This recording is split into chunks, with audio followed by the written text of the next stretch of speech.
नमस्ते बहिनी। नमस्ते दिदी। हाम्रो पहिलो अन्तर संवाद भनौँ न, पोडकास्ट भनेर पुरै भिआइपी वर्ड नदिउँ होइन, अन्तर संवाद। थ्याङ्क यू फर बहिनीलाई एकदमै धेरै धेरै धन्यवाद यसरी अन्तर संवाद गर्नको लागि रेडी हुनुभएकोमा। तपाईँलाई पनि धेरै धेरै धन्यवाद दिदी। अनि नानीलाई पुरा आयो? पुरा आए। मैले पनि पुरा आएँ। एकछिन रुँदैछ मेरो छोरी अहिले। अब यसो दुःख सुखको कुरा गरौँ न है। भइहाल्छ नि दिदी। अनि बहिनी कति भयो आउनुभएको? म आएको लगभग 3 वर्ष जति हुनु लाग्यो। 3 वर्ष? 3 वर्षमा अहिले 2 वर्षको छोरी भनेपछि छिटै बेबी भयो। हजुर। प्लानिङ? प्लानिङ। ए एकदम ठिक छ, बधाई छ बहिनी। एकदम यङ बेलामा चाहिँ बच्चा हुनु राम्रो भन्छ। अब म उमेर गएकोलाई खोइ के भन्छ।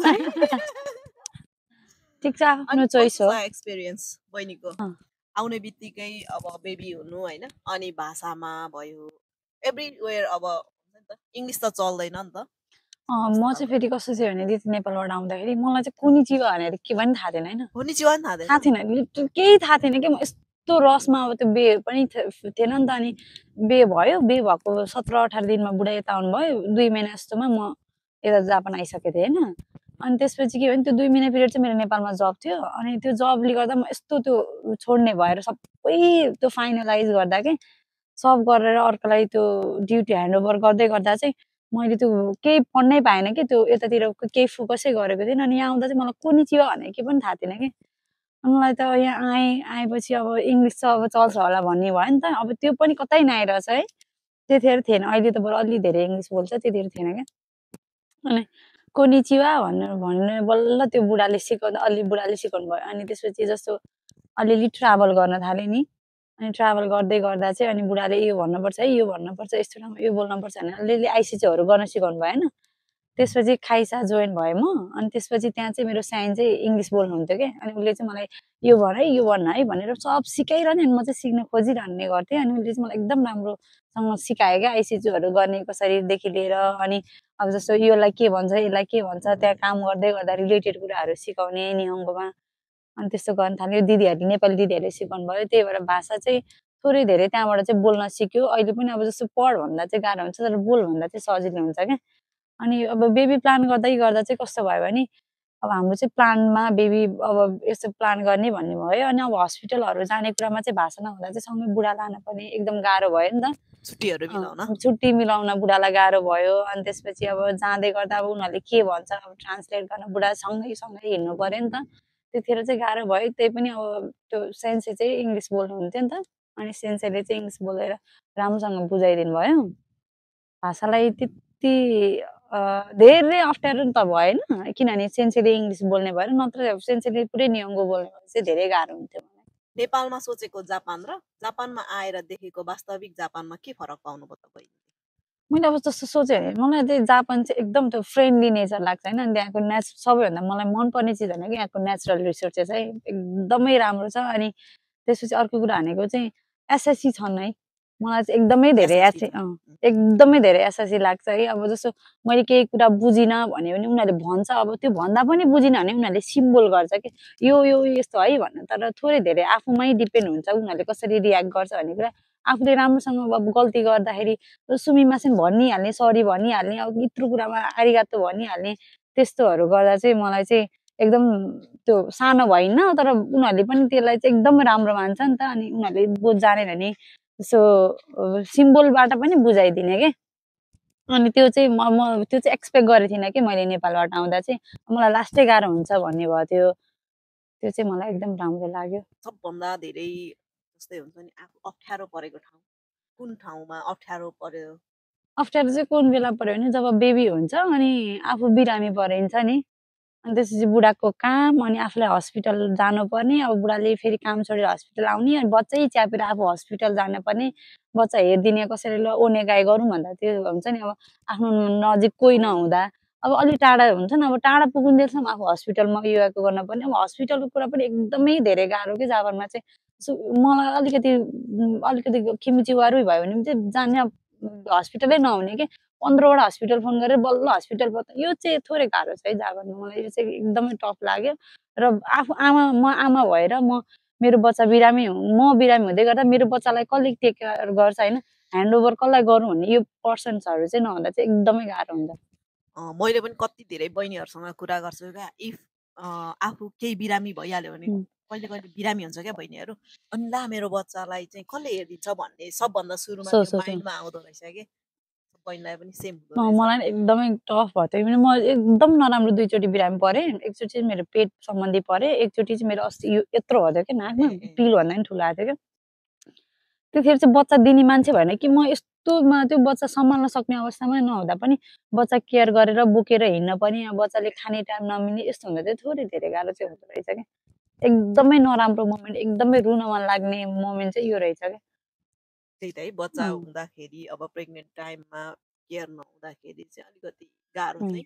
अब बहिनीको प्रेग्नेन्सी जर्नी भनिदिनु न, यो हुन्छ नि अब साथीभाइ होइन, नेपालमा भए त कति साथीभाइ हुन्छ, टाइम गएकै थाहा हुँदैन थियो, यहाँ त आउने बित्तिकै भयो, अब फ्यामिली प्लानिङ गर्नुभयो होइन, कतिको साथ सपोर्ट साथीभाइ भयो त? साथ सपोर्ट भन्दा चाहिँ मलाई कस्तो भयो भने प्रेग्नेन्सी जर्नी म यहाँ आउने बित्तिकै 4-5 महिनापछि म प्रेग्नेन्ट भएँ। त्यसपछि चाहिँ त्यति धेरै म यहाँ कोहीसँग पनि घुलमिल भइसकेको थिइनँ। एकजना दिदीसँग मात्र क्लोज भएको थिएँ, अरू कोहीसँग पनि क्लोज थिएन क्या म। अनि उहाँ दिदीले चाहिँ मलाई 2-3 महिना चाहिँ राम्रो टेक केयर गर्नुभयो, तर उहाँ पनि सधैँ सबैलाई पोसिबल हुँदैन नि त टाइम। अनि त्यही भएर चाहिँ अब कस्तो हुन्छ नि, म चाहिँ फेरि पुरै बेड रेस्ट थियो, मलाई दिनमा त्यो धेरै एकदमै धेरै के 10-12 चोटि ब्लडै भमिट हुने के त्यस्तो भयो। अनि ब्लडै भमिट हुने, अनि पानीहरू खान पनि केही नमिल्ने थियो कि मेरो पुरै घाँटी पुरै त्यो घाउ भएर के त्यस्तो भएको थियो। अनि मलाई त्यो चाहिँ एकदमै गाह्रो भयो।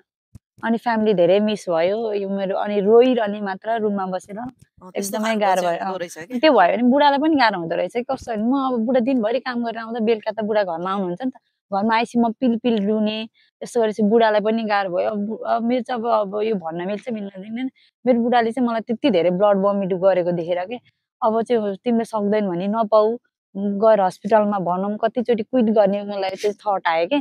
अनि मैले चाहिँ होइन म गर्छु, म पाउँछु, अब यो प्रेग्नेन्सी सबैलाई यस्तै हुन्छ, सबैले भन्नुभएको छ नि त यस्तै हुन्छ, अब यो 3 महिनापछि अलिक सन्चो हुन्छ, 4 महिनापछि सन्चो हुन्छ भन्दै मेरो चाहिँ पुरै होल 9 मन्थ नै पुरै भमिट भयो। अनि मेरो नानी पनि कस्तो स्लो जन्मियो कि 42 हप्तामा जन्मेको कि मेरो नानी।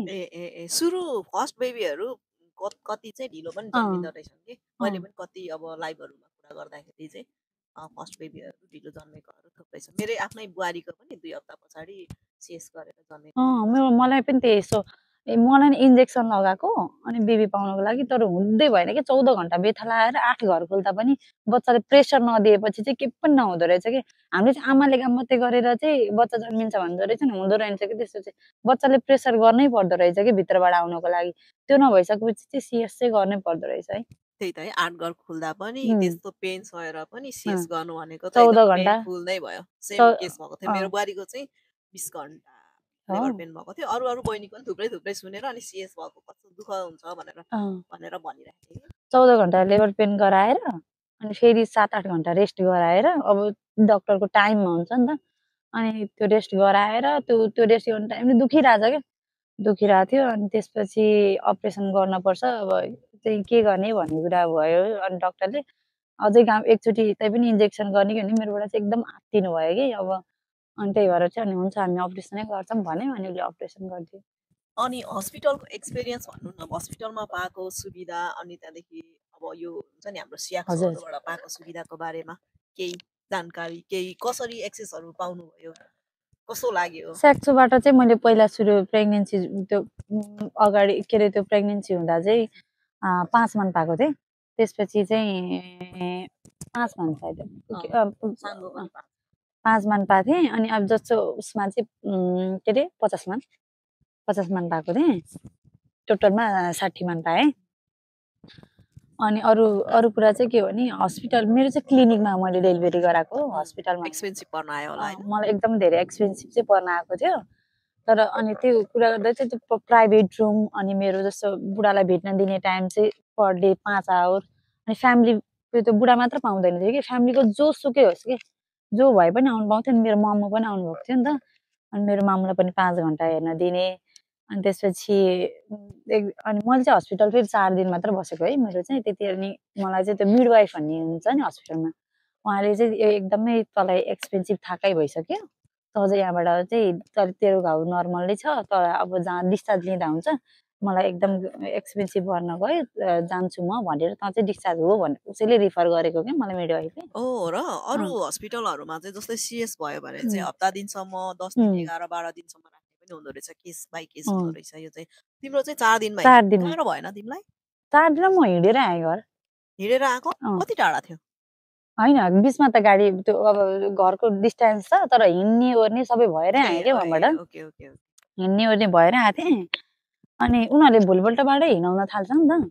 तर कस्तो हुँदो रहेछ भने कति बहिनीहरू चाहिँ 4-5 दिनसम्म नि यो नम हुने क्या बढी, एकदमै नम हुने अनि हिँड्न नसक्ने त्यस्तो खालको। त्यसो हुन्छ, तर अपरेसन गर्दा के हुन्छ भने दिदी यो तलको पार्ट त पुरै उ गरेको हुन्छ नि त, के अरे जस्तो के हुन्छ भने अनकन्सियस बनाएको हुन्छ नि त, त्यो चाहिँ खुल्नलाई 7 घन्टा लाग्दो रहेछ कि। त्यो अपरेसन गर्न गाह्रो होइन कि, यो बडी खुल्नको लागि हुन्छ नि जस्तो डेड के पुरै डेड, केही थाहा नभएको, यहाँ दुखिरहेछ, पेन, खुट्टा उचाल्न मिल्दैन, कस्तो गाह्रो हुन्छ। यो पिरियड चाहिँ यो 6-7 घन्टा चाहिँ एकदमै टफ हो क्या। फेरि बच्चा भइसकेपछिको त्यो 6-7 घन्टा, त्यतिखेरसम्म त त्यो बच्चा पनि च्याप्न मन नलाग्ने हुँदो रहेछ कि। धेरै सुनेको छु बच्चै त्यो च्याप्न मन नलाग्ने। अनि बल्ल जब मैले बच्चा कति दिन भने 2 दिनमा मैले मेरो बच्चा लिए भनेर मागेको कि, म त्यस्तो थिएँ कि यो सक्दैन नसक्ने। अनि भोलिपल्ट त्यो 24 घन्टा खाना दिँदैन नि त, 24 घन्टा खाना दिँदैन। अनि त्यो रिङ आएको छ, त्यो हस्पिटल पुरै घुमाएको छ, हस्पिटलले थिचो भएको छ, कस्तो गाह्रो हुँदो रहेछ कि। अनि त्यही भएर आमाले चाहिँ बच्चा नखोज्दो रहेछ। मैले चाहिँ खोजिनँ है, 2 दिनसम्म मैले बच्चा खोजिनँ। 3 दिनको बच्चा, मलाई बच्चा देखाइदिए, मेरो बच्चा खोइ लिए भनेर मैले 3 दिनको दिनमा मागेको के। 3 दिन पछाडि आफ्नो बच्चालाई, पेटमा भएको बच्चालाई 3 दिन पछाडि देख्दाखेरि कस्तो खालको फिलिङ्स आयो? कस्तो खालको हुन्छ नि त्यो इन्भाइरोमेन्ट थियो? त्यो अब कस्तो थियो नि, बल्ल मैले बच्चा पाएँ हुन्छ नि, अर्कै खुसी हुन्छ नि, त्यो एक्सप्रेसै गर्न नमिल्ने के। बल्ल अनि मलाई अनि एक मन चाहिँ ला मैले किन यत्रो दिनसम्म बच्चा हेर्न पनि भइरहेको थियो होइन, एक मन चाहिँ गिल्ट फिल भइरहेको थियो होइन। तर अब त्यो भित्रैबाट आउँदो रहेछ कि। अनि मलाई त्यो बच्चा देख्दा त ओहो सेम बाबा जस्तो के है, एक्सपेक्टेसन भर्सेस रियालिटी भएको के। म चाहिँ फेरि मै जस्तो जन्मिन्छ होला भन्ने सोचिरहेको थिएँ नि त। बाबा जस्तो छोरी भयो भने भाग्यमानी हुन्छ भन्छन्। Hope so. ओके, एकदमै खुसी लाग्यो बहिनीको अनुभव सुन्न पाउँदाखेरि। हस्पिटलको खानेकुराको कस्तो खालको अनुभव छ बहिनीमा? लाइक हुन्छ नि नेपालमा त यस्तो नखा उस्तो नखा, चिसो नखा, दही नखा भन्छन्। मेरो हस्पिटल चाहिँ फेरि ठ्याक्कै यहाँ जापानमा बस्नु दिदीहरू हुन्छ नि, जब उहाँहरूले हस्पिटलको खाना यो है मैले यो पाएँ है भनेर जुन उहाँहरूले फोटो हाल्नुहुन्छ नि, तर मेरो चाहिँ ठ्याक्कै त्यसको चाहिँ चिकाउ थियो कि। मेरो चाहिँ डिफ्रेन्ट थियो। मलाई चाहिँ इन्डो रेउटी दिएको थियो कि, इन्डो रेउटी दिएको थियो कि। अनि कस्तो भने त्यहाँनिर चाहिँ त्यो क्लिनिकको नजिकै चाहिँ ठुलो अपार्टहरू छ के, त्यहाँ चाहिँ सबै इन्डियनहरू बस्दो रहेछ। अनि मैले के भनेको थिएँ भने पहिले सुरु मैले चाहिँ नियोनको रेउडी चाहिँ जेन खाएकै छैन अहिलेसम्म, त्यही भएर म खानै सक्दिनँ, मलाई के गर्न मिल्छ भनेर मैले पहिल्यै भनेको थिएँ कि। अनि सबै क्यान्सल गरेको थिएँ कि, नो नो नो नो हुन्छ नि त्यो खाने रेउडीहरूमा। अनि आफैले छुट्टै लेखेर पठाएको थिएँ कि, छुट्टै अब यस्तो चिकन, अब त्यही खाना यस्तो लेखेको थिएँ।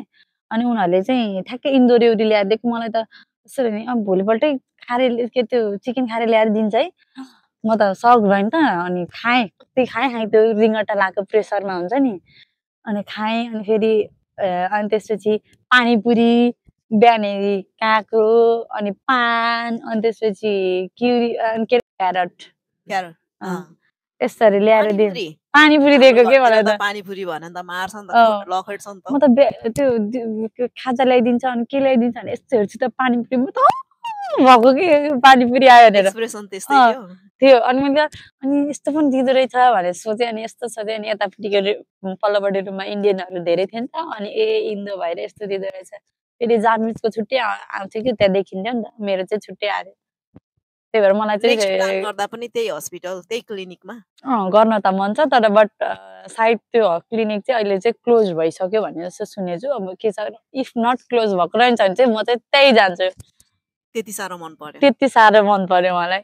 यसो विचार गर्दाखेरि होइन हुन त अब जहाँ पनि मान्छेले बच्चा पाउने त एउटा नेचुरल प्रोसेस हो होइन अब जापानमा यतिको सुविधा पाएर बच्चा पाइसकेपछि इफ कुनै दिन नेपाल गएर होइन बच्चा पाउन पर्यो भनेपछि के हुन्छ दिमागमा कस्तो खालको हुन्छ नि त्यो मलाई चाहिँ आउँछ होला हजुर अब चाहिँ मलाई के लाग्छ नि थोरै धेरै डर हुन्छ जस्तो लाग्छ होइन किनभने सुविधा अगाडि नै पायो सुविधा अगाडि पहिल्यै पाइसके भएर अनि रिक्स हुन्छ जस्तो लाग्छ डर लाग्छ नि त नेपालमा अब तर फ्यामिली वाइज केयर वाइज हो भने चाहिँ नेपाल एकदमै धेरै बेस्ट हो होइन तर हस्पिटल वाइज हो भने चाहिँ मैले चाहिँ जापान जस्तो ट्रस्ट चाहिँ मैले नेपाललाई को हस्पिटललाई ट्रस्ट गर्दिनँ होला त्यसो भए राम्रो अनुभव बटुल्नु भयो जापानको हस्पिटलमा क्लिनिकमा चाहिँ मलाई 100% एकदमै राम्रो भयो होइन अनि त्यसपछि अनि अब यहाँ त बेबीहरू पनि बेबी गर्ल छ बोय छ जेन्डर भनिदिन्छ नि त जेन्डर रिभिल गरिदिन्छ नि त अनि मेरो फेरि अरूहरूको चाहिँ 20 हप्ता नभइकन जेन्डर रिभिल भएन भन्नुहुन्छ क्या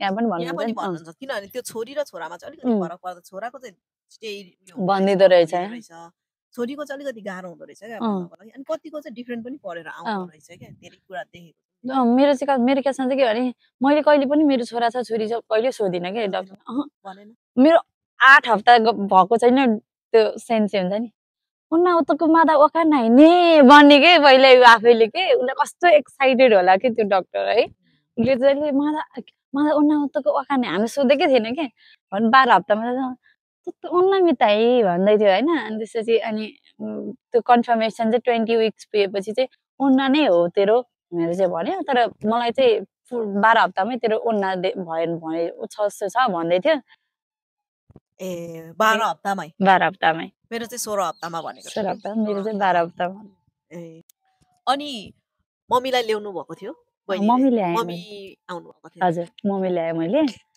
मम्मी 5 महिना जस्तो बस्नु भयो यहाँ बीचमा भिजा एक्सटेन्ड गर्नुभयो बीचमा भिजा एक्सटेन्ड गरेर 5 महिना जस्तो बस्नु भयो मम्मीसँग बस्दाखेरि कतिको लाइक हुन्छ नि अप्ठ्यारो महसुस भयो हुन्छ नि हुन त आफ्नै आमा हो जे भने पनि छोरी हो होइन पछि आफ्नो रिलेसन त बनाउन सकिन्छ तर त्यो आफ्टर बेबी चाहिँ आफूलाई एउटा हुन्छ नि पोस्टपार्टम डिप्रेसन जस्तो हुने अनि एङ्जाइटीहरू भएर आफ्नै आमासँग भए पनि झर्किने बुढाइसँग पनि झर्किने त्यस्तो खालको चाहिँ कस्तो थियो अनुभव बहिनीको मेरो कस्तो नि मम्मी आउनुभयो सबैभन्दा प्यारेन्ट्स बोलाइसकेपछि चाहिँ जो सासू बोलाए नि जो बोलाए पनि दिदीहरू बोलाए पनि जो बोलाए पनि फर्स्ट कुरा चाहिँ के हुन्छ भने तिमीले थोरै धेरै चाहिँ सेल्फ पर्सनल टाइम चाहिँ पाउँदो रहेछ क्या मैले पर्सनल टाइम पाएँ क्या मम्मी आइसकेपछि मैले थोरै धेरै बाहिर आफैलाई सेल्फ हिलिङ गर्ने टाइम पाएँ त्यतिखेर म जस्तो 5 महिना लङ टाइममा मम्मी बस्नु भयो एकदमै सजिलो भएको थियो कि बेबी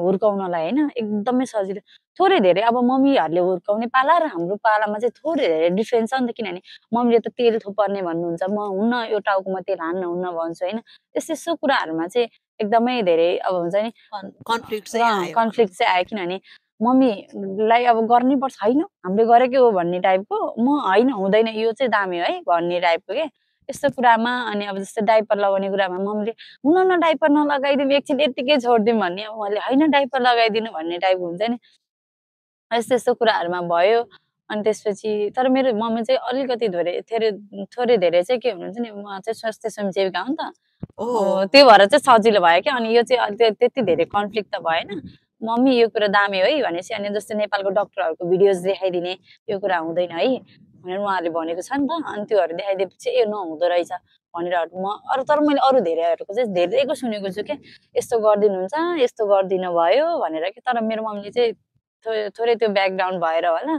उहाँले चाहिँ सजिलो चाहिँ भयो अनि मम्मीहरू हुँदा चाहिँ कस्तो भने जस्तो म बुढासँग बोल्न टाइम पाउने अनि बच्चालाई धेरै टाइम दिन आफूले मेरो चाहिँ जस्तो ब्रेस्ट फिडिङ गर्नु भएन क्या मेरो चाहिँ किन मेरो चाहिँ ब्रेस्ट मिल्क नै आएन कि अनि त्यही भएर ब्रेस्ट फिडिङ गराउनु परेन अनि त्यो भएर नि मम्मीले बढी च्याप्नु भयो कि उसलाई मैले भन्दा बढी मम्मीले च्याप्नु भयो नि त अनि त्यही भएर चाहिँ मम्मीहरू आउँदा चाहिँ धेरै सजिलो भयो नि धेरै सजिलो भयो मम्मीलाई बोलाएर 5 महिना बसेर गइसकेपछि कस्तो भयो फिलिङ्स के मम्मी जाँदा त सनी अब नमजा त भइहाल्यो एउटा अनि एक त अब मम्मीले अब जस्तो मम्मीले चाहिँ जापान धेरै घुमेर जानुभयो खुसी त्यही भइहाल्यो अनि अर्को कुरा चाहिँ बच्चालाई चाहिँ कस्तो हुँदो रहेछ भने मम्मी गएको कति टाइमसम्म त आफूले केही गर्न नजानेको जस्तो हुन्छ नि त त्यो एउटा असुरक्षित कन्फिडेन्ट नै नआउने होइन अनि त्यसपछि बिस्तारै बिस्तारै बानी पर्दै गयो त्यसपछि त भयो बानी त पर्नै परिहाल्यो ओके अब फाइनान्सियल कुरामा जाउँ बहिनी इफ कसैले चाहिँ होइन बच्चा प्लान गर्छु भन्यो भने चाहिँ कति जति पैसाहरू चाहिँ सेभिङ गरेर राख्दाखेरि चाहिँ सजिलो हुन्छ जस्तो लाग्छ कतिको अप्ठ्यारो पर्यो आफूलाई होइन त्यो कुराहरू केही भन्न सक्नुहुन्छ बच्चा पाउनलाई चाहिँ मैले चाहिँ फर्स्ट बच्चा पाउने भन्दै गर्दा चाहिँ फाइनेन्सियल चाहिँ ब्याकअप गरेर मात्र बच्चा पाउनु भन्छ होइन जस्तो अब मेरो पर्सनल इन्कम थिएन होइन मेरो बुढाको मात्र इन्कम भयो होइन सो अब डेली हामी त मन्थली बेसिसमा चलिरहेको हुन्छ नि त यहाँ अब यो कमाइ आउँछ यो भन्ने ताले त्योभन्दा पनि बढी पहिला चाहिँ हामी बच्चा पाउने है हामीले चाहिँ त्यो थिएन कि ब्याकअप प्लान चाहिँ हामीले गरेर चाहिँ फाइनेन्सियल ब्याकअप प्लान चाहिँ गराएर चाहिँ हामीले बेबी भएको थिएन कि हामीले जस्तो फाइनेन्सियल ब्याकअप नगराइकन कि अब ब्याकअप त छ तर बेबीकै लागि भनेर ब्याकअप गराएको चाहिँ थिएन नि त अनि त्यस्तो हुँदै गर्दा चाहिँ के भन्छ भने के अरे अब जस्तो हस्पिटलमा एकैचोटि तिर्न पर्ने टाइम आउँछ होइन अनि मम्मीहरूलाई बोलाउँदाखेरि एक पैसा देखाउन पर्ने हुन्छ अनि त्यसपछि मैले चाहिँ पैसा अब हस्पिटलकै लागि भनेर चाहिँ गोजुमान छुट्याउनु भन्छु है 5 लाख जति पैसा होइन अब कसको के हुन्छ नि थाहा हुँदैन नि त अब मेरो लागि मेरो सानजीवमान खर्च भयो होला अरूको लागि के अरे जीवमान मात्र पनि खर्च भएको मान्छे मैले देखेको छु कसैलाई फिर्तै आएको पनि देखेको छु होइन अनि अब जस्तो मेरो चाहिँ सानजीव गोमान जस्तै भएको थियो होइन अब त्यति भएको थियो अनि त्यही भएर मेरो अपरेसन हो है अझै अपरेसन भयो रे मेरो त्यति भएको थियो कतिले त अपरेसन गरेर पैसा ब्याक भयो भन्नुहुन्छ होइन सिजरिङ गरेर क्लिनिक भएर होला सायद क्लिनिक भएर भन्दा पनि कस्तो हुन्छ भने मलाई सायद लाग्छ त्यो चाहिँ के अरे क्लिनिक नै हो क्लिनिकमै डिपेन्ड गर्छ किनभने क्लिनिकले कसरी तपाईँलाई चार्ज लिइरहेछ भन्ने कुरामै डिपेन्ड गर्छ मैले सबै प्राइभेसी गरेको भएर होला सायद मलाई चाहिँ एकदम धेरै एक्सपेन्सिभ चाहिँ पर्न गयो त्यही भएर अनि फाइनेन्सियल ब्याकअप गराउनुहोस् अनि थोरै धेरै बच्चाको चाहिँ अब मम्मी चाहिँ काममा नजानुन्जेलसम्म मलाई चाहिँ एकदम डिफिकल्टी हुन्छ त्यतिखेर चाहिँ फाइनेन्सियल त्यसको लागि पनि ब्याकअप गराएर मात्र बच्चा पाउनुहोस् भनेर सजेसन दिन्छु म चाहिँ मलाई पनि त्यस्तै लाग्छ मैले चाहिँ ब्याकअप राखेको थिएँ कि मैले चाहिँ सेभिङ राखेको थिएँ किनभने म चाहिँ गिल्ट नहोस् भनेर क्या आफैलाई पनि त्यही भएर मलाई चाहिँ त्यस्तो गाह्रो भएन मैले चाहिँ फेरि हामीलाई चाहिँ फेरि त्यस्तो थाहा नै भएन कि म पनि सानै मेरो बुढालाई पनि त्यति धेरै बेबीहरूको एक्सपिरियन्स गर्दा नै हुन्छ र त केटाहरूलाई अलिकति आइडियै नभएको के अनि त्यसो त्यही भएर नमरी स्वर्गदेखि परेकै छैन नि त अनि त्यही भएर अनि अब नेक्स्ट प्लानिङ गर्ने हो भने त अब हामीले फाइनेन्सियल ब्याकअप गराएर राख्छौँ हैन फाइनान्सियल पनि राख्न पर्यो अनि मैले अब बच्चा प्लानिङ गर्दाखेरि यो बच्चालाई कसरी सेटल गराउन सक्छु भन्ने कुरा पनि सोच्न पर्यो सेकेन्ड बेबीको लागि त हैन अब जस्तो बीचमा तपाई नेपाल जानु भयो त नानीलाई लिएर गए नेपाल गए कस्तो लाग्यो त लाइक हुन्छ नि यहाँको हुर्काई अनि उता एकैचोटी जाँदाखेरि खानेकुरा अनि त्यो इन्भाइरोमेन्ट चेन्ज हुँदाखेरि कस्तो खालको फिलिङ्स आयो बहिनीलाई त्यो चाहिँ म बयानै गर्न सक्दिनँ है दिदी यति धेरै कोर्स एक्सपिरियन्स गरेर मैले नेपाल गएर है म रोएर मात्र आयो होला कि 3 महिना नेपाल बस्दा रोएर मात्र आयो होला कि दिन केही बच्चा बिरामी भएको छ अनेक थरीको रोग लागेछ कहिले चिकन पक्स भनेको छ त्यो सरेर आउने नि त उलोहरूको पलहरूको बच्चाहरूको पनि कति महिनाको हुँदा गएको हो र नानी 11 महिना भएपछि नानी 11 महिना भएपछि गयो जाने बित्तिकै भोलिपल्टबाट उसलाई नाकमा पानी देखिन थाल्यो उता सिङ्गाना आउन थाल्यो त्यसपछि 2 दिनपछि अब मेरो बाबाको डेथ भयो उसले ठ्याक्कै त्यो दिनमा पशुपति लगेको थियौँ नि त अब हामी सँगसँगै त पशुपति गयो भोलिपल्ट नै बाबा बित्नु हजुर बाबा बित्नु भयो अनि ऊ चाहिँ ठ्याक्कै त्यही पशुपतिमा लाँदाखेरि उसलाई बेलुकाबाट ज्वरो आउन थालिहाल्यो कि अनि उसलाई त्यो अनि फेरि नेपालमा त सानो सानो फार्मेसी हुन्छ नि त त्यो औषधि दिन्छ 7-8 वटा काम केही ठन्डो गर्दैन कि यहाँ त त्यस्तो हुँदैन नि त यत्रो एउटा प्याकेटमा धुलो दिएको हुन्छ त्यसले त 3 चोटि खाएपछि सन्चो हुन्छ नि त त्यहाँ त 1 हप्ता भइसक्यो भएन भन्यो फेरि अर्को औषधि चेन्ज गरिदिन्छ भएन भने अनि त्यो भएर चाहिँ हामी आत्यो कि त्यो 13 दिनसम्म त्यही त अब बाबाको दुःख एकातिर छोरीको बिरामीको दुःख अर्को छुट्टैतिर अब म फेरि अलिक बारेर बसेको थिएँ नि त अनि त्यो भएर नि अब बच्चा कस्तो के परिसकेको थियो कि अनि त्यहाँ माथि त्यो रुगा नाकबाट सिङ्गान झरेको छ त्यसलाई ज्वरो आएको छ छिनमे ज्वरो आउँछ छिनमे जान्छ है अनि म चाहिँ माथि कपडा खोलेर बसेको हुन्छु नि त अनि त्यतिकै कुदाएर हस्पिटल लगेछु त्यो फार्मेसी लगेछु लिएर आएको छु अनि फार्मेसी हुन्छ नि क्लिनिक ल्याएँ गरेँ अनि त्यसपछि त्यसलाई अनि 13-14 दिन भएपछि चाहिँ अनि अब त सक्यो नि त काम त त्यहाँ अनि त्यसपछि मैले हस्पिटल काठमाडौँ ल्याइहालेँ कि काठमाडौँ इसान हस्पिटल छ कि इसान हस्पिटल होइन इसान हस्पिटलमा लगेँ अनि त्यहाँ लगेपछि चाहिँ फेरि त्यहाँको डाक्टर पनि फेरि पहिला जापानकै हुनुहुँदो रहेछ कि मैले नानीलाई जचाएको डाक्टर चाहिँ जापानमै आएर पुरै एक्सपिरियन्स गरेर अनि ट्रेनिङहरू लिएर जानुभएको रहेछ उहाँले दिएको औषधिले चाहिँ मेरो नानीलाई चाहिँ 2 दिनमै ठिक बनाएको थियो कि 104 ज्वरो थियो 2 दिनमै ठिक भयो अनि औषधि त अब कन्टिन्यू गराएँ मैले अनि फेरि अब गुल्मी जाँदाखेरि फेरि गुल्मी गएको भोलिपल्टबाटै बिरामी सुरु के त्यस्तो है एकदमै के बच्चा त बिरामी भक्को छ के अनि उसलाई यत्रो घाउ आउने के अनि त्यो के भन्दा घमौराको माउ भन्दो रहेछ उहाँतिर होइन मलाई फेरि हाम्रोतिर नुवाकोट साइडतिर चाहिँ घमौराको माउ हुँदैन कि थाहा नै छैन कि हाम्रो चाहिँ पूर्वतिर चाहिँ हो यत्रो आउने अनि उसको चाहिँ त्यो के हो नि त्यो आएको ठाउँमा नि एउटामा 2टा हुन्छ नि जोडिएर आउने अनि मुखै नभएको आउने कि एकचोटि चाहिँ अब यो चाहिँ त्यहाँको क्लिनिकहरूले चाहिँ अब चाहिँ हामीले यो बच्चा छुँदैनौँ उसको घाउ छुन मिल्दैन यो चाहिँ ठुलो हस्पिटल लग्नु यो अपरेसन गर्नुपर्छ है भनेको कि अपरेसन अब आत्तिन्छ नि त भन्दै होइन अनि त्यसपछि बुढाले अनि त्यो अर्को डक्टरको वाइफले के कि अर्को घाउपट्टिबाट निकाल्न मिल्छ कि एकचोटि ट्राई गर्छु है भन्यो कि उसले अनि त्यो घाउबाट निकालेर मिलेर मात्र उसको चाहिँ अर्को घाउमा त्यो पिप सारेर हुन्छ नि एकै ठाउँमा आएपछि त अर्कोको मुखबाट निकाल्यो के अनि त्यसरी निकालेर उसको अपरेसन गर्नुपर्छ म त अनि त्यसपछि त्यसलाई त्यहाँबाट अब गुल्मीबाट ल्याएँ गुल्मीबाट बुटो ल्याउन अब काठमाडौँ आउने टाइममा नि त अनि आउनु भएपछि काठमाडौँ ल्याउने बित्तिकै उसलाई फेरि 104 ज्वरो के त्यस्तो है म त एकदमै धेरै गाह्रो 3 महिना 3 महिना पुरै बिरामी बस्नु सकेको म त कसैले पनि बच्चा यदि तपाईँ बच्चा लिएर नेपाल जानु हुँदैछ भने तपाईँ एक्लै चाहिँ बच्चा क्यारी गरेर नजानु साथमा बाबा चाहिँ लानु हो तपाईँले बाबु बिरामी भएन मेरो चाहिँ त्यस्तो एकचोटि चाहिँ नाकसाक बन्द हुने भयो तर त्यो भाइरल ज्वरो के भन्दो रहेछ अनि निको एकदम फेमस नेपाल निको होइन अनि त्यो नाकमा हाल्ने झोल छ नि थाहै छैन होइन नेजल ड्रपले धेरै भनौँ अनि त्यो नाक तान्नेहरू पनि लगिदिएको थिएँ क्या मैले चाहिँ धेरै अप्ठ्यारो चाहिँ परेन मैले फेरि धेरै ट्राभल गराएँ क्या गाडी चढाएर हुन्छ कि प्लेन अब डोमेस्टिक नै चढाएर धेरै ट्राभल चाहिँ गर्यो र पनि त्यस्तो धेरै हुन्छ नि बहिनीको जस्तो अनुभव चाहिँ मलाई भएन मेरो चाहिँ जुत्तो 3 महिना चाहिँ पुरै बिरामी के पुरै एक दिन बिरामी नभएको दिन छैन कि त्यो बच्चा कति रोनी त्यो घाउबाट निचर्दा होइन बियोसै होला जस्तो गरी घाउ निचर्दिने फेरि है त्यस्तै हुन्छ नेपालमा अब नेपालमा त के भन्नु यहाँ पनि अब नेपालमा के एउटा चाहिँ के भने नेपालमा चाहिँ त्यो यसो पढेहरूले हस्पिटलै क्लिनिकै खोलेर बसिदिने नि त सबैभन्दा मेन प्रब्लम त्यहाँ हुँदो रहेछ के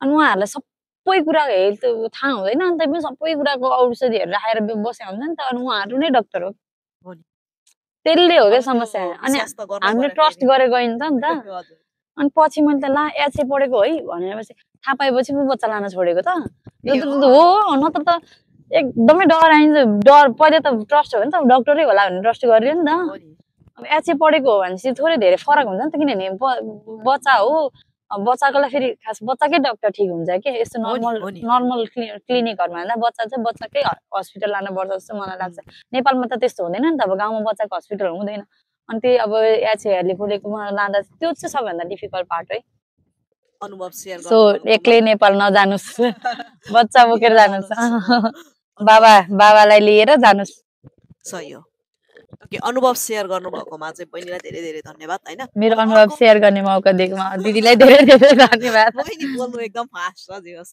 अर्को कुरा चाहिँ अर्को एउटा एकदमै सबैमा हुन्छ नि नेपाल पढाउने कि जापानमा हुर्काउने कि हैन अब कति त टिकटकहरुमा नि बाजिरहेको हुन्छन् जस्तै आफू चाहिँ आधा जिन्दगीदेखि जापानिज भाषा पढेर खोइ के भनिरहेको हुन्छ के छ त्यो बारेमा विचार बहिनीको अहिलेसम्मको लागि चाहिँ अब जस्तो मेरो थट है मेरो पर्सनल मेरो एक्सपिरियन्स मेरो थट मेरो ओपिनियन है यो हजुरहरूसँग मिल्छ मिल्दैन मलाई थाहा भएन तर म कस्तो नि म नियङ्गु जो छैन हो किन मैले बच्चालाई पढाउन सक्दिनँ उसको डकुमेन्ट आयो भने पनि मैले ट्रान्सलेट गरेर हेरेर भने होइन मैले उसलाई होमवर्क सिकाउनेदेखि लिएर यो गर त्यो गर बाबा त काममा जानुहुन्छ नि त मैले पर्सनल बच्चा मसँग बस्छ त्यसपछि मसँग मैले नियङ्गोलाई ब्याङ्क गर्न पर्यो मैले नियङ्गोलाई जोड दिन पर्यो के भने मेरो अप्सन भनेको मैले बच्चा नेपाल लानु पर्यो के हो किन मलाई के लाग्छ भने मैले मेरो अहिलेसम्मको थट भनेको चाहिँ कि मैले नियङ्गो बेङ्क्यो गर्न पर्यो एकदमै राम्रोसँग त्यसलाई अब एकदम भरे बच्चाले मम्मी मलाई यो होमवर्क आएन सिकाइदिनु भन्दा त मैले त सिकाउन सक्ने त हुनु पर्यो नि जस्तो मैले बच्चालाई हिरागाना काताकाना पढाउँदै गर्दा पनि त मलाई आउन पर्यो नि त जस्तो अब मलाई अब म डिपेन्ड हेरौँ मैले पढेर जानिहालेँ भने पनि अब जस्तो मैले अन्त नपढेर अब पढिहालेँ भने पनि सो मैले अब एडभर्ब लाउनेदेखि लिएर भबहरू मिलाउनेदेखि लिएर होइन केही जान्दिनँ नि त सो मेरो अहिलेसम्मको लागि थट भनेको चाहिँ कि मैले पढ्न पर्यो कि मैले बच्चा नेपाल लानु पर्यो होइन त्यो दुइटामा अहिलेसम्म चाहिँ मैले अब के हुन्छ चाहिँ थाहा होइन तर मलाई चाहिँ के लाग्छ भने यहाँको एकदम त्यो अब जस्तो इङ्ग्लिस स्कुलमा हाल्नु पर्यो भने एकदमै कस्ट हाई होइन जस्तो जीवमान भने एउटा बच्चालाई जीवमानमा त नेपालमा ए लेभलको पढाइ हुन्छ नि दिदी ए लेभलको पढाइ पढाउँछ नि मैले लगेर त्यस्तो पनि हुन्छ कहिलेकाहीँ होइन अब जस्तो प्यारेन्टिङ केयर गर्न फ्यामिलीमा को हुनुहुन्छ तपाईँको बच्चालाई केयर अप गर्ने पनि हुन्छ मेरो फ्यामिलीमा मेरो दिदी हुनुहुन्छ होइन दिदीहरू हुनुहुन्छ दिदीहरूले मेरो चाहिँ बच्चाको प्यारेन्टिङ चाहिँ राम्रो गर्नुहुन्छ मलाई थाहा छ नि त म ट्रस्ट गर्छु म लान सक्छु के जस्तो अब तपाईँले नेपाल बच्चा लाँदै गर्दाखेरि चाहिँ तपाईँको हजुरआमा हजुरबासँग छोड्ने हो भने चाहिँ मैले चाहिँ नेपाल बच्चा नपठाउनु हुन्छ किनभने उहाँहरूले चाहिँ टिच गर्ने र अहिले हामीले जेनेरेसनले टिच गर्ने चाहिँ फरक छ कि जेनेरेसन ग्याप भइसकेको छ क्या जस्तो उहाँहरूले होमवर्क सिकाउनेदेखि लिएर पढाउनु हुन्छ अब उहाँहरूले सक्नुहुन्न नि त त्यो सबैकोले त सक्नुहुन्न नि त किनभने मेरै मम्मीले पनि सक्नुहुन्न कि तर मेरोमा ब्याकअपमा को हुनुहुन्छ नि मेरो दिजूहरू हुनुहुन्छ दिजूहरू चाहिँ अहिलेको जेनेरेसनको उहाँहरूले उहाँ टिचर पनि हो त्यही भएर पनि मलाई त्यो एकदम ढुक्क छ कि बच्चा लगेर नेपालमा कसैलाई छोडिदिउँ भने नि म दिजूहरूलाई लगेर छोडिदिन सक्छु क्या भनेपछि बहिनीले भविष्यमा छोरीलाई चाहिँ नेपाल राख्ने सम्भावना धेरै छ मेरो छोरा एक्लै हुने भयो धेरै छ पोसिबिलिटी धेरै छ अनि अब जस्तो मैले नेपाल बच्चा छोडेँ भने म 6 महिना नेपाल 6 महिना जापान हो कि बच्चालाई टोटली नेपालमा एक्लै छोड्ने नि होइन कि किनभने 6 महिना यता बुढासँग टाइम स्पेन्ड गर्छु 6 महिना बच्चासँग टाइम स्पेन्ड गर्छु अनि बिस्तारै बिस्तारै अब म पनि जो होला या के होला अब बच्चासँगै बस्ने कुरा हुन्छ कि म नेपालमा बिजनेस स्टार्टअप गरौँला होइन के हुन्छ कसरी बच्चासँग हामीले चाहिँ त्यो इन्भाइरोमेन्ट खोजिरहेछौँ कि बच्चालाई अब यो ठाउँ सजिलो हुन्छ बच्चा आफूसँग कसरी राख्न सकिन्छ भनेर चाहिँ त्यसको अप्सन्सहरू चाहिँ अहिले हामी सर्च गरिरहेछौँ कि जापानमा भविष्य देख्नु भएको छ बहिनीले एज अ प्यारेन्ट हुन्छ नि बुझेँ मैले अब एज अ प्यारेन्ट मैले भविष्य त नदेखेको होइन भविष्य जापानमा एकदमै ठिक छ तर कस्तो भने मैले अहिले मलाई मेरो थट है अहिले चाहिँ पनि नेपालबाट जस्तो मेरो बुढा आउनुभयो खाइसाइनमा आउनुभयो नि त लोत्तु काम हान्नुपर्छ होइन लोत्तु काम हान्नुपर्छ होइन जुत्तो काम हान्नुपर्छ त्यो लाइफ के हो भने उहाँहरूले जिउनै पाउँदैन के वर्षमा 2 हप्ता बिदा हुन्छ त्योमा के लाइफ जिउने है जुत्तो काममा गएको छ जुत्तो काममा गएको छ नेपालमा त्यस्तो हुँदैन नि त नेपालमा त हुन त होला अब सरकारी कामहरू गर्ने होला तर प्राइभेट काम गर्ने नै हुन्छ भने त यस्तो हुँदैन नि त अब मलाई के लाग्छ भने अब त्यस्तो हुँदै गर्दा चाहिँ मैले चाहिँ मेरो बच्चाले चाहिँ त्यो लाइफ नजियोस् भन्ने चाहन्छु कि जस्तो मेरो बच्चाले कुनै आफ्नो जस्तै बिजनेस गरोस् या कुनै फिक्स सब्जेक्ट पढेर त्यसको फिक्समा पर्सन बनोस् जस्तै डक्टर पढेर डक्टर बनोस् नर्स पढेर नर्सै होस् होइन नेपालमा त्यो अप्सन्स हुन्छ नि त म चाहिँ बच्चाले जस्तो अब अहिलेको जुन युवाहरूले खाइसाइन गरिरहनु भएको छ त्यो चाहिँ मेरो बच्चाले गर्न नपरोस् हुन्थ्यो जस्तो लाग्छ अरू देशमा गएर पढ्यो भने अझै धेरै कष्टहरू लाग्न पनि सक्छ नि त होइन पढाइ त फेरि यस्तो लाग्छ मलाई चाहिँ पढाइमा नेपालको पढाइ चाहिँ ठिक छ क्या दिदी नेपालमा पढाइ चाहिँ ठिक छ है घोकन्ते विद्या भन्छ घोकन्ते विद्या चाहिँ ठिक छ है फेरि हो कि न दिदी मलाई त एकदम प्र्याक्टिकल लाइफ जिउनको लागि चाहिँ त्यस्तो हुन्छ नि प्रेसर लिएर नभएर एकदम इन्जोय गर्दाखेरि खुसी हुन्छ अलि थोरै धेरै त शिक्षामा सुधार ल्याउनु त नेपालमा पनि जरुरत छ किनभने जस्तो अब यहाँ बच्चालाई फिल्ड हुन्छ नि फिल्ड वर्कहरू गराएर हुन्छ प्र्याक्टिकलहरू धेरै गराएर हुन्छ नेपालमा त्यति धेरैसम्म पुगिसकेको छैन कि अब जस्तो हामीले नदेखेर हो या अब भइसक्यो चेन्ज अब त भइरहेको देखिरहेको हुन्छ अब जस्तै सोसियल साइडहरूमा तर हामीले पढ्दा थिएन हामीले घोकन्ते विद्यै पढेर आएको हो कि घोक्न पनि नसक्ने म परे म त लास्ट घोक्नेमा परे दिदी हो देखिन्छ घोकेको असर देखिरहेछ असर अलिअलि देखिन्छ बहिनीलाई धेरै धेरै धन्यवाद आफ्नो अनुभव तिता मिठा सबै अनुभव सेयर गर्नु भएकोमा लास्टमा भनिदिनु न त बहिनीको नाम चाहिँ सरी नाम सुरुमा हाम्रो अब यस्तै छ कि अब कोइन पोडकास्ट भनेर कमेन्टमा कोइन पोडकास्ट है मेरो नाम रञ्जिता महत कार्की कहाँबाट हुनुहुन्छ नेपाल नेपाल गुल्मीबाट गुल्मीबाट हजुर माइती नुवाकोट माइती नुहाको हजुर लाइफ इन्जोय गरिराख्नु भएको छ लाइफ इन्जोय छ इन्जोय गर्नु होला हाई पनि हाई आरिगातो गोजाइमास गम्बारिमास माताने